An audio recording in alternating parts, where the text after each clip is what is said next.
Hello friends, welcome back to my channel. पढ़ाई करो में आपका स्वागत है। इस वीडियो में हम rank of matrix by using the row echelon method यानी कि एलिमेंट्री रो ट्रांसफॉर्मेशन से रैंक ऑफ मैट्रिक्स कैसे कैलकुलेट करते हैं, आज हम इसको डिटेल में डिस्कस करेंगे। और इससे पहले मैंने rank of matrix by the using determinant method हम कैसे कैलकुलेट करते हैं, मैंने पूरी सीरीज बनाई हुई है, पूरा प्लेलिस्ट बना हुआ है, आप उसको जा करके कंसीडर कर सकते हैं, देख सकते हैं। तो आइए आज की क्लास को हम स्टार्ट करते हैं और बात करते हैं rank of matrix by row transformation method. यहाँ पर अगर मैं रैंक ऑफ मैट्रिक्स की बात करूँ तो रैंक ऑफ मैट्रिक्स का मतलब क्या होता है? रैंक ऑफ मैट्रिक्स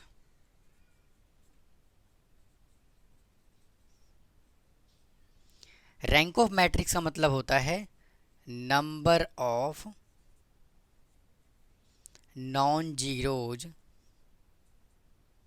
रोज, यानी कि किसी मैट्रिक्स में नॉन जीरो रो कितने हैं वो कहलाता है रैंक ऑफ मैट्रिक्स। एग्जाम्पल के हेल्प से समझते हैं। एक ए मैट्रिक्स मैं कंसिडर करता हूँ 2 4 3 6 8 2 0 0 0। अब देखिए, इसको हम क्या बोलते हैं? रो वन, इसको हम बोलते हैं रो टू, इसको हम बोलते हैं रो थ्री। अब इन तीनों में नॉन जीरो रो कौन सा है? ये देखिए नॉन जीरो रो है, ये भी नॉन जीरो रो है और ये जीरो रो है। तो इसके अंदर यानी कि अगर मैं इसके रैंक ऑफ मैट्रिक्स की बात करूं तो इसका रैंक ऑफ मैट्रिक्स क्या होगा? नॉन जीरो रो कितने हैं? तो नॉन जीरो रो एक तो ये है और एक ये है। तो इसका मतलब ये है कि जो रैंक ऑफ मैट्रिक्स क्या होगा? रैंक ऑफ मैट्रिक्स होगा 2, क्योंकि इसमें दो नॉन जीरो रो हैं। एक एग्जांपल को मैं और कंसिडर कर लेता हूँ। ए इज इक्वल टू 3 4 5 6 1 3 8 2 0 1 4 और 6। अब देखिए ये किस ऑर्डर का मैट्रिक्स है? तो इसके अंदर देखिए 1 2 और 3, तीन तो रो हैं और 1 2 3 4 और 4 कॉलम है। बट इसमें नॉन जीरो रो कितने हैं? तो नॉन जीरो रो तो तीनों ही हैं। इसका रैंक ऑफ मैट्रिक्स आ जाएगा कितना? 3। नॉन जीरो रो का मतलब होता है कि अगर किसी भी रो का अगर एक भी एलिमेंट अगर नॉन जीरो होगा तो वो नॉन जीरो कहलाएगा। और जीरो रो का मतलब होता है किसी पर्टिकुलर रो के सभी एलिमेंट जीरो होने चाहिए। अब देखिए, मेथड समझते हैं कि हम रो ट्रांसफॉर्मेशन मेथड से हम रैंक ऑफ मैट्रिक्स कैसे कैलकुलेट करते हैं। इसको कैलकुलेट करने के कुछ बेसिक कॉन्सेप्ट हैं, तो आइए इसको पहले समझते हैं। रो ट्रांसफॉर्मेशन मेथड जब हम अप्लाई करते हैं रैंक ऑफ मैट्रिक्स कैलकुलेट करने के लिए, तो इसके कुछ बेसिक कॉन्सेप्ट है। देखिए, जैसे मान लीजिए मैंने यहाँ पे लिखा 3 4 5 6 2 8 1 3 और 8, ये मैंने एक मैट्रिक्स कंसिडर कर लिया। और इसका प्रिंसिपल डायगोनल क्या है? ये होगा इसका प्रिंसिपल डायगोनल। और प्रिंसिपल डायगोनल के नीचे के सभी एलिमेंट देखिए ये और ये क्या होना चाहिए? जीरो होना चाहिए। देखिए ये जब हम रो ट्रांसफॉर्मेशन मेथड जब लगाएंगे तो हम क्या करेंगे?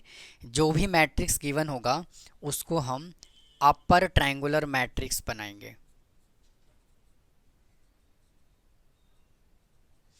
अपर ट्रायंगुलर मैट्रिक्स हम बनाएंगे। और अपर ट्रायंगुलर मैट्रिक्स का मतलब क्या होता है कि जो डायगोनल है, प्रिंसिपल डायगोनल है, इसके ये वाले एलिमेंट जो होते हैं वो क्या होता है? जीरो होता है। और देखिए ये क्या फॉर्म बन रहा है? ट्रायंगुलर मैट्रिक्स बन रहा है। तो इसको हम क्या कहते हैं? Upper triangular matrix. और मैंने अपने मैट्रिक्स के फर्स्ट वीडियो में मैंने टाइप्स ऑफ मैट्रिक्स बताया हुआ है, उसके अंदर मैंने बताया हुआ है कि अपर ट्रायंगुलर मैट्रिक्स और लोअर ट्रायंगुलर मैट्रिक्स क्या होता है। लेकिन जो मैट्रिक्स का ऑर्डर होगा वो क्या होगा? डिफरेंट डिफरेंट ऑर्डर का होगा। 3 × 3 ऑर्डर का मैट्रिक्स होगा, 3 × 4 का होगा, 4 × 5 का होगा, 4 × 3 का होगा। तो इन सभी कंडीशन को हम समझते हैं और कैसे हम अप्लाई करेंगे अपर ट्रायंगुलर मैट्रिक्स को। देखिए, अगर यहाँ पर 3 × 3 ऑर्डर का मैट्रिक्स होगा तो उसके अंदर 1 2 3 4 5 6 7 8 9, ये क्या होगा? 9 एलिमेंट होगा।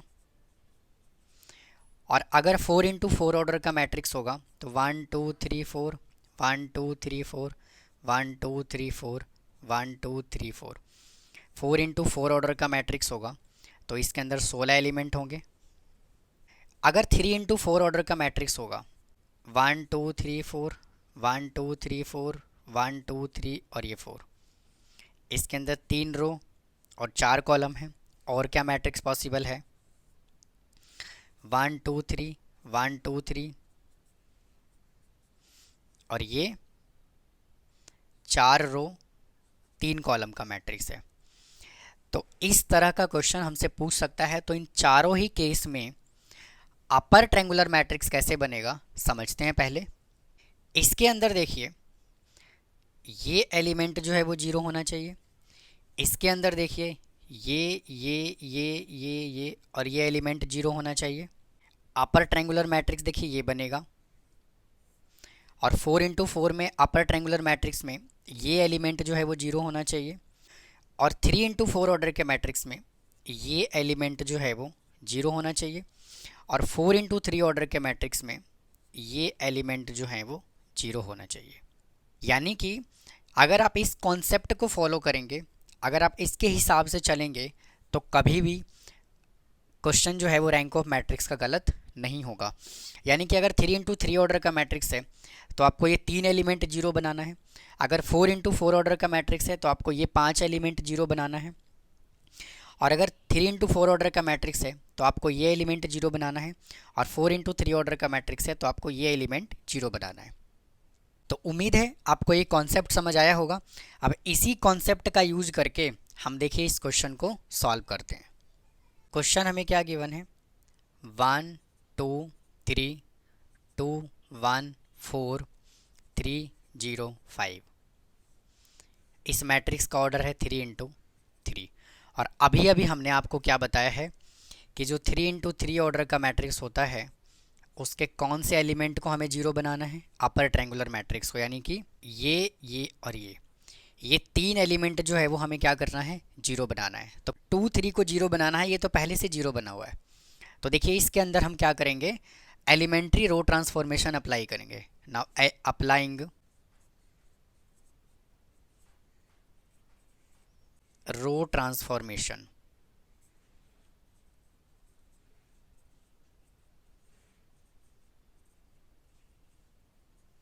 कैसे अप्लाई करेंगे? देखिए हमें क्या करना है? 2 को जीरो बनाना है। तो 2 को जीरो बनाने के लिए हम ऑपरेशन लगाएंगे किस में? R2 में ऑपरेशन लगाएंगे। और R2 में से भाई R2 में से अगर मैं 1 को 2 से मल्टीप्लाई कर दूं और इसमें से माइनस कर दूं तो जीरो बन जाएगा ये 2। तो मैं क्या करूंगा? 2R1। उम्मीद है आपको समझ आया होगा। R2 में हमें ऑपरेशन लगाना है और 1 को हमने क्या किया? 2 से मल्टीप्लाई करके इसमें माइनस कर देंगे तो ये 2 जीरो बन जाएगा। अब देखिए हमें इस 3 को जीरो बनाना है तो सेकेंड ऑपरेशन हम यहाँ से लगा लेंगे किस में? R3 में। R3 में हमें क्या करना है? 3R1 करना है। तो देखिए कैसे करेंगे? हम ऑपरेशन किस में लगा रहे हैं? R2 और R3 में। तो पहले वाला रो को हम एज इट इज़ लिखेंगे 1 2 और ये 3। तो देखिए R2 में हम क्या कर रहे हैं? -2R1 कर रहे हैं। यहाँ पर 2 है और 1 को अगर मैं 2 से मल्टीप्लाई करूँगा तो क्या आएगा? 2। तो यहाँ पे आ जाएगा देखिए -2। फिर यहाँ पे क्या है? 1 माइनस 2 को 2 से मल्टीप्लाई करेंगे कितना आएगा? 4। और यहाँ पे क्या है? 4 माइनस और 3 को 2 से मल्टीप्लाई करेंगे कितना आएगा? 6। अब हमें ऑपरेशन किस में लगाना है? R3 में। तो R3 देखिए यहाँ पे 3 है और R1 को हमें क्या करना है? 3 से मल्टीप्लाई करना है। तो इसको 3 से मल्टीप्लाई करेंगे तो क्या आएगा? 3। फिर यहाँ पे क्या है? 0 माइनस 2 को 3 से मल्टीप्लाई करेंगे क्या आएगा? 6। फिर यहाँ पे क्या है? 5 माइनस और यहाँ पे 3। तो 3 को 3 से मल्टीप्लाई करेंगे कितना आ जाएगा? 9 इज इक्वल टू आ गया 1 2 3 0 -3 -2 0 माइनस का 6 और -4। अब देखिए अपर ट्रायंगुलर मैट्रिक्स में हमें क्या करना है? इस 6 को भी जीरो बनाना है। अब देखिए नेक्स्ट ऑपरेशन हम क्या लगाएंगे इसके अंदर? हमें क्या करना है? -6 को जीरो बनाना है। तो अब मुझे एक बात बताइए, मैं ऑपरेशन किस में लगा रहा हूँ? R3 में। R3 में हम क्या ऑपरेशन लगाएंगे? हमें देखिए इसको जीरो बनाना है और ये दोनों पहले से जीरो बना हुआ है, तो ये दोनों पहले से जीरो बना हुआ है तो हमें इसको छेड़ना नहीं है, हमें दोबारा से इसकी जगह कोई नंबर नहीं लाना, हमें इसको जीरो ही रखना है। अब हमें देखिए इसको जीरो बनाना है तो क्या करेंगे, अगर मैं रो वन को 3 से मल्टीप्लाई करके अगर मैं इसमें ऐड कर देता हूँ, देखिए अगर मैं रो वन को 3 से मल्टीप्लाई करके R3 में जोड़ देता हूँ तो होगा क्या, ये दोनों एलिमेंट जो जीरो है ना ये बन जाएगा नॉन जीरो, लेकिन हमें इसको क्या करना है, जीरो ही रखना है।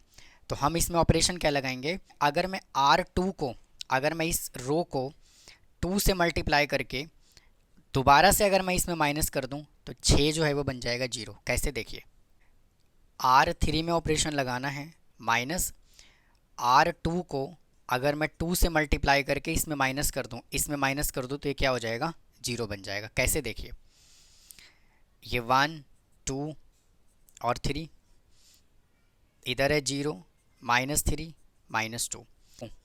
R2 को 2 से मल्टीप्लाई कीजिए तो जीरो को 2 से मल्टीप्लाई करेंगे जीरो, तो इधर क्या आएगा, जीरो माइनस जीरो।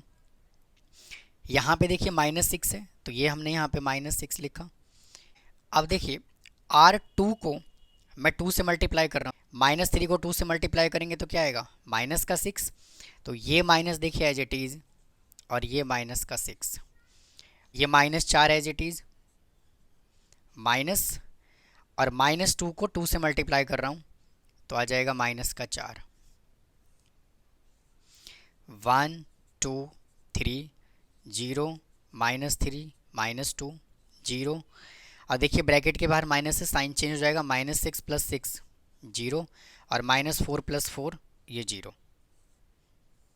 तो अपना मेन मोटिव क्या था, अपर ट्रायंगुलर मैट्रिक्स को जीरो बनाना था। तो देखिए अपना अपर ट्रायंगुलर मैट्रिक्स जो है वो जीरो बन चुका है। तो इसके अंदर नॉन जीरो रो कितने हैं, तो नॉन जीरो रो देखिए एक तो ये है और एक ये है, तो इसका मतलब क्या है कि रैंक ऑफ मैट्रिक्स इसका कितना है, 2। तो उम्मीद है friends rank of matrix by the using row echelon form या मेथड पसंद आया होगा। अगर आपको कोई डाउट है तो प्लीज़ कमेंट बॉक्स में कमेंट करें, चैनल को सब्सक्राइब करें, वीडियो को लाइक करें। फिर मिलता हूँ इसके सेकंड पार्ट के साथ। थैंक यू, धन्यवाद।